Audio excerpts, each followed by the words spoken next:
அவருடைய ஒட்டுமொத்த வரலாறையும் நீங்கள் பார்த்தீங்கன்னா இது ஒரு அரசியல் இதை வந்து எடுத்து ஓரம் வச்சுருங்க.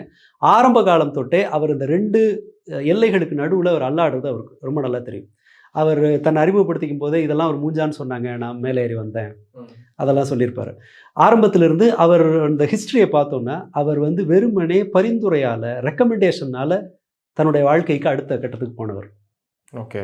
பெரிய கல்வி பின்புலம் இல்லை, அவர் ரொம்ப நல்லா படிக்கல. அவங்க அப்பாவின் அடிப்படையிலையோ தோற்றத்தின் அடிப்படையிலையோ அவர் சினிமாவில் சாதிக்க முடியாமல் போனது, அவர் ஜெயித்து வந்திருக்கார் அப்படின்னு அது ஒரு போராட்டம் தானே?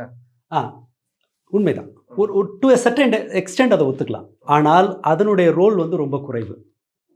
இவருக்கு வாய்ப்பு வர்றது இருக்கு இல்லையா, அவங்க அப்பாவோட தொடர்ச்சியாக அவர் முதலீடு போட்டு ஆட்கள்கிட்ட பேசி இவருக்கு வேண்டிய மற்ற சோல்ஜர்ஸ் எல்லாம் கொண்டு வந்து பக்கத்தில் நிறுத்தி அதன் பிறகு அதன் வழியாக செஞ்சது. 2வது அவருக்கு அந்த அந்த அந்த சினிமா உலகத்தில் எப்படி இவரை நிலைநிறுத்தணுங்கிற அறிவு அவருக்கு இருந்தது.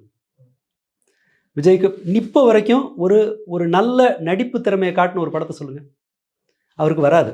அவர் தனக்கு என்ன தெரியுமோ அதற்கு மேல் அவர் முயற்சி செய்ததே இல்லை. அகெயின் இந்த செல்லப்பிள்ளை சினாரியோ தான். அவர் தன்னை ஆக்டிவாக வச்சுக்கிறதுக்கு சில விஷயங்களை பயன்படுத்தியிருக்காரு, நடனம் ஆடுறது. ஆனால் நடிப்பில் ஏன் அவரை வந்து தலை சிறந்த இயக்குனர்கள் ஏன் அவரை தேர்வு செய்யலை? ஏன்னா புதுசாக எதையும் முயற்சி பண்ணுறதுக்கான ஸ்கில் கிடையாது. அகெயின் ஏன்னா ஒரு சென்டர், நான் தான் அந்த உலகத்தோட மையம்னு ஒருத்தன் நினச்சிட்டான்னு வச்சுங்களேன், நீ ஏன் என்னோட இஷ்டத்துக்கு நீ வான்னு சொல்லுவான், ஏன் டைமுக்கு நீ வான்னு சொல்லுவான். அவரோட படங்களில் பார்த்தீங்கன்னாலே தெரியும், அவர் என்ன தெரியுமோ அந்த மாதிரி படம் தான் எடுப்பார்.